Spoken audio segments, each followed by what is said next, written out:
হারিয়ে যাওয়া রাজকুমারী। ম্যাট্রিকের একটা শক্তিশালী রাজ্য।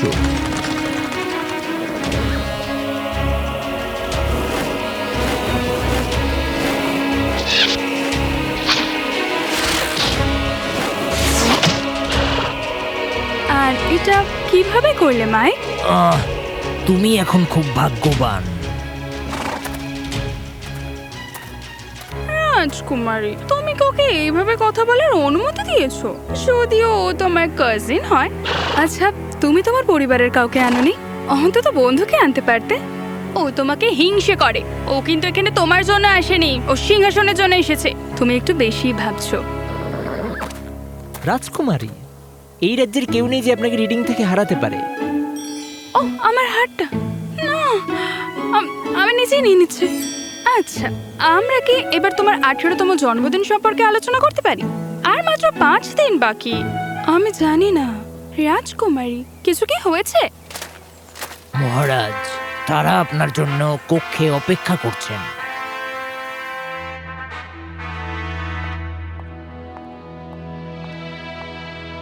ও আমার সোনা সেরা রাজকন্যা, বাবা, এটা একটু বেশি তাড়াতাড়ি। আমি তোমাকে রাজত্বে দেখতে চাই। কিন্তু থামো, তোমাকে 5 দিন পরে মুকুট পরানো হবে, তোমার 18তম জন্মদিনের প্রথমে।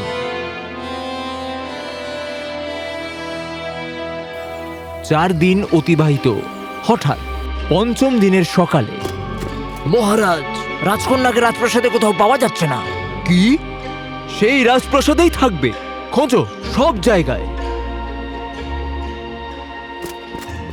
তুমি কি ভাবছো? না, সেটা অসম্ভব।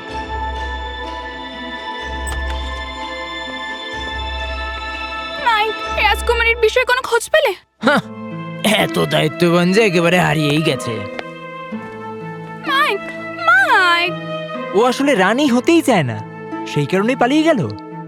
না, ও কখনো এরকম করতে পারে না। আমার মনে হয় কি ওকে কিডন্যাপ করেছে। না, ওর এখন ক্ষমতা হয়েছে নিজেকে আত্মরক্ষা করবার।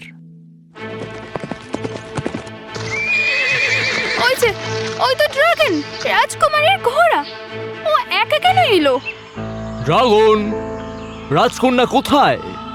ড্রাগন রাজকুমারীকে ছাড়া কখনোই ফেরে না, যতক্ষণ না সে ওকে ফিরিয়ে দেয়। কি চলছে এখানে? শোনা, আমাদের কাছে আর কোনো উপায় নেই। আজ রাতেই 18তম জন্মদিন ওর। অন্তত পরিদের ঠাকুমাকে জিজ্ঞেস করো। সময় নেই, আমাকে যেতে হবে এখনই। না, না। এই ড্রাগন, রাজকুমারী কোথায়? ওকে যেখানে ছেড়ে এসছো, তুমি কি আমাকে ওখানে নিয়ে যাবে? এই যে কি, শেখ, দেখো আমি কি পেয়েছি। রাজকুমারীর হার। ওর প্রিয় লকেট। শুধু প্রিয় নয়, এটা তার ঠাকুমার কাছ থেকে পাওয়া উপহার। সব ধরনের অশুভ শক্তির হাত থেকে যেটা তাকে রক্ষা করে। একমাত্র একটা উপায় এই হারটা ওর থেকে আলাদা হতে পারে, যদি এটা ও নিজে খুলে দেয়। ও কি ঘোড়া চড়তে চড়তে পড়ে গেছে? তাহলে এটা এত সাবধানে এখানে থাকতো না। রাজকুমারী এটা এখানে রেখেছে। ও হয়তো অশুভ শক্তির থেকে এটা বাঁচাতে পারেনি। কেন? সে যাই হোক না কেন, ওর 18তম জন্মদিনে এটা আমাদের করতে হবে। পরিদের ঠাকুমার কাছে আমাকে গিয়ে এই বিষয়ে জানতে হবে। ও, আমার এক প্রিয় সন্তানের বন্ধু মারি। এটা আমি ওর ঘোড়ার থেকে পেয়েছি। আপনাকে দেখে তো অবাক লাগছে না? মাঝে মধ্যে অশুভ কিছু শুভ হয়। আমি জানি এই দিনটা আসবে। ওকে নিজের ভাগ্য নিজেকেই লিখতে হতো। ও কেন অশুভ কিছুর থেকে নিজেকে রক্ষা করতে চাইলো না? ও কেন অদৃশ্য হয়ে গেল? তোমার প্রত্যেকটা উত্তরই রয়েছে কারণের মধ্যে। খুঁজে বার করো কেন সে চলে গেল। এটা ভালো সাহায্য ছিল আমার মনে হয়। আমরা যদি প্রাসাদে ওর চলাচলটা লক্ষ্য করতে পারি কিছুদিন আগে থেকে, আমরা কিছু একটা সংকেত পেতে পারি। তোমরা রাজকুমারীকে শেষ কখন দেখেছিলে? আমি ওনার কাজিনের সাথে একটা বিতর্কের সময় দেখেছিলাম, মাইকের সাথে।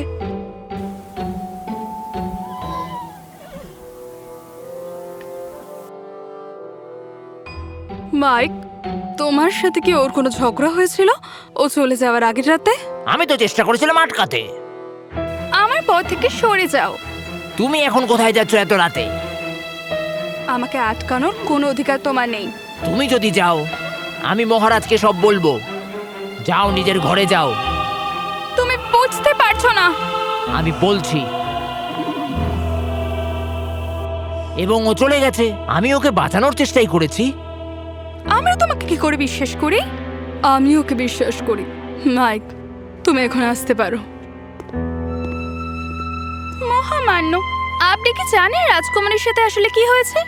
মাইকের কোনো দোষ নেই, তাই এই বিষয়টা ছাড়ো। আমার মনে হয় রানীমা এমন কিছু জানেন যেটা আমরা জানি না। গুড ইভিনিং মিস মারি মহাশয়। আমি যখন বাকি স্টাফেদের সাথে কথা বলছিলাম আপনি ওখানে ছিলেন না। আমি তখন বাগান পরিচর্যায় ব্যস্ত ছিলাম। আপনি রাজকুমারীকে শেষ কখন দেখেছিলেন? আগের দিন রাত্রে আমি তাকে দেখেছিলাম প্রাসাদের 4 তলায়। অনেকে চিন্তিত লাগছিল। 4 তলায়? 4 তলায় তো শুধু গেস্ট রুম, লাইব্রেরি আর গ্রন্থাগারে কিছু আছে? লাইব্রেরি।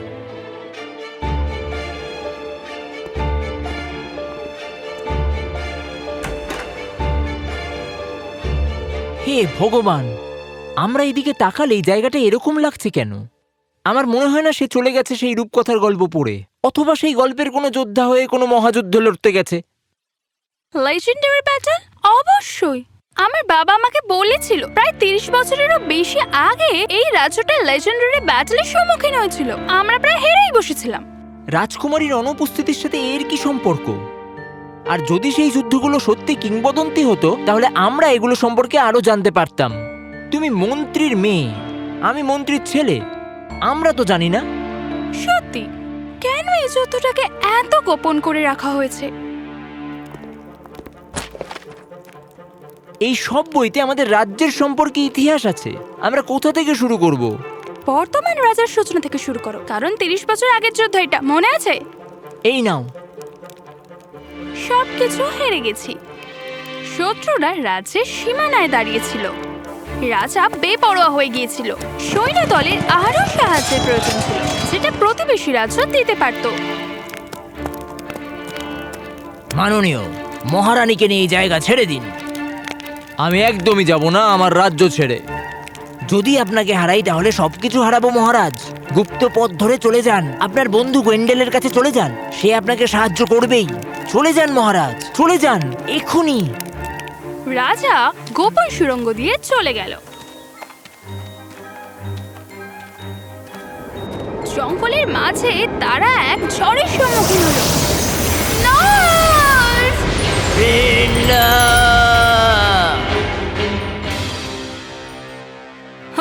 অবশেষে তুমি জেগেছ।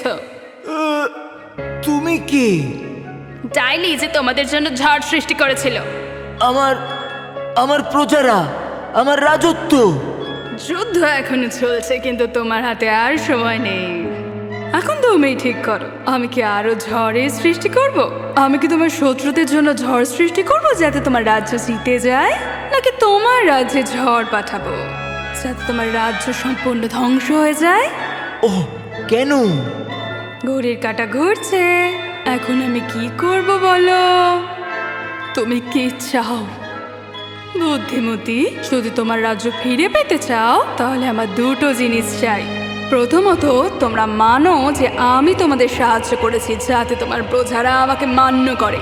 আর দ্বিতীয়ত, তোমাদের রাজকুমারীকে আমাকে দান করতে হবে এখন থেকে 12 বছর পরে, যখন তার 18 বছর হবে। তার একদিন আগেও না বা এক মুহূর্ত পরেও না। যদি তোমরা না করো, প্রিয় রাজা, আমি কিন্তু তোমার জীবন নিয়ে নেব।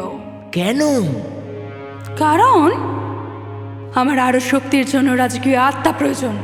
তাই বেছে নাও, তোমার প্রজাদের তুমি বাঁচাতে চাও নাকি না। মহারাজ, আপনি একমাত্র আশা। আমাকে সাহায্য করো আমার মানুষদের বাঁচাবার জন্য।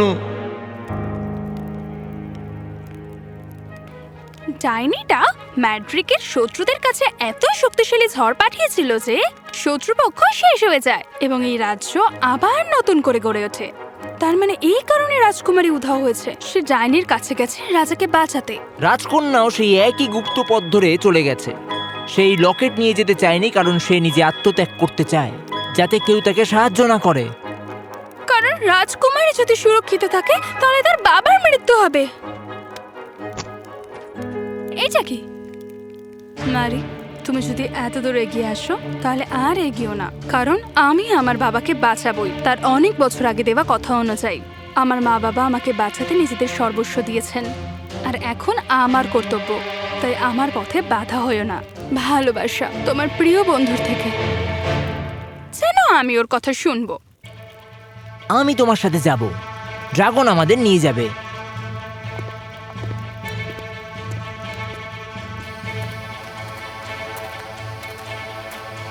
আমি ভাবছি ডাইনি রাজশক্তি চায়, তাই না? হ্যাঁ, তো আমি রাজশক্তি জানি, আমি ওর আত্মীয়, হয়তো সে আমাকে নিয়ে তাকে ছেড়ে দিতে পারে। আমরা এরকমটা করতে পারি না। আর তুমি কেন এমনটা করবে? তুমি তোকে পছন্দই করো না। প্রথমত, আমার তোমার কোনো অনুমতির দরকার নেই। দ্বিতীয়ত, আমি হয়তো ওকে পছন্দ করি না, কিন্তু আমি ভীতু নই। হয়তো আরো একটা উপায় আছে। এটাই সেই জায়গা যেখানে ঝড় শুরু হয়েছিল। দাঁড়াও, রাজকুমারীর প্রিয় সুগন্ধি ও এখানেই আছে। মারি, আমি বলেছিলাম আমাকে অনুসরণ করো না। এটা আমার প্রতিজ্ঞা, তোমার নয়। চলে যাও। বাবা না, এটা ঠিক হয়েছিল যে আমি ডাইনির কাছে যাব।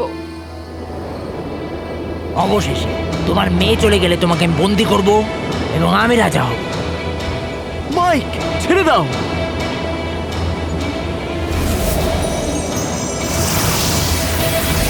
জ্যাক!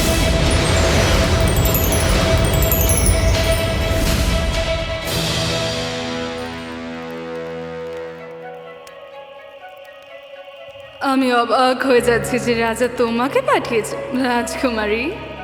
আমার বাবার সেনাবাহিনীরা আসতেই চলেছে, তাই তোমার যা করার এখনই করো।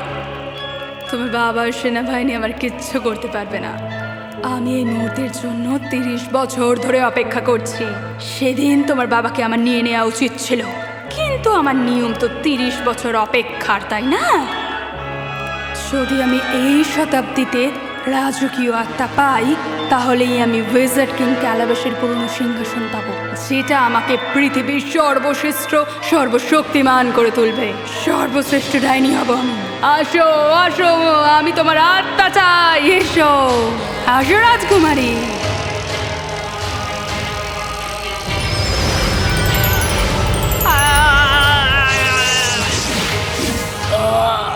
মহারাজ, কি মারলেন? আমি তো আপনাকে রক্ষা করবার চেষ্টাই করছিলাম। মারি, ভগবানকে ধন্যবাদ জানাই, তুমি সুরক্ষিত আছো। কি করে? একমাত্র কোনো রাজকীয় আত্মাই ডাইনিকে সাফল্য দিতে পারত, কোনো সাধারণ আত্মা নয়। তাই স্বাভাবিকভাবে সে যখন আমার আত্মা পেল, তখন তার নিয়ম নীতি ব্যর্থ হলো। আর সেও, যদি তোমার কিছু হয়ে যেত তাহলে আমি রাজা এবং রাজকুমারীর জন্য এটা করতেই পারতাম, যারা আমাদের রক্ষার জন্য নিজেদের জীবন বাজি রেখেছিল। এটা তো অনেক সম্মানের। কি হতো যদি ওই ডাইনি প্রতিশোধ নিত? সে পারবে না। এই ধরনের নিয়ম রীতি একবার ভুল হলে আর সঠিক হয় না। আর তোমার কথা না রাখতে পারার জন্য চিন্তা করো না। যে ডাইনি নিজের শক্তিশালী হওয়ার জন্য ঝড় সৃষ্টি করে অন্যদের ধ্বংস করে, তার জন্য সমব্যথী হওয়ার কি প্রয়োজন? সে একদমই ভালো ছিল না। সোনা মা, তুমি কি করে জানতে পারলে? আমি বুঝতে পারছিলাম যে বাবা আমার 18তম জন্মদিন নিয়ে দুঃখিত। সেদিন আমি তোমাদের কথা শুনে ফেলেছিলাম। আমি দুঃখিত। কিছুটা আমি শুনেছিলাম আর কিছুটা লাইব্রেরিতে গিয়ে জেনেছিলাম। এবার থেকে তোমরা আর কোনো কথা আমার থেকে লুকাবে না। আমি প্রতিজ্ঞা করছি। এবং তারপর রাজা এবং রাজকুমারী তার বন্ধুদের সঙ্গে নিরাপদে বসবাস করতে শুরু করলো। আমার মনে হয় এটা তাদের কথা দেওয়া ছিল প্রতিজ্ঞা পূরণ করবার জন্য, এবং সঠিক মুহূর্তে সঠিক কাজ তাদের সকলকে বাঁচিয়ে দিল। তোমরা কি ভাবছো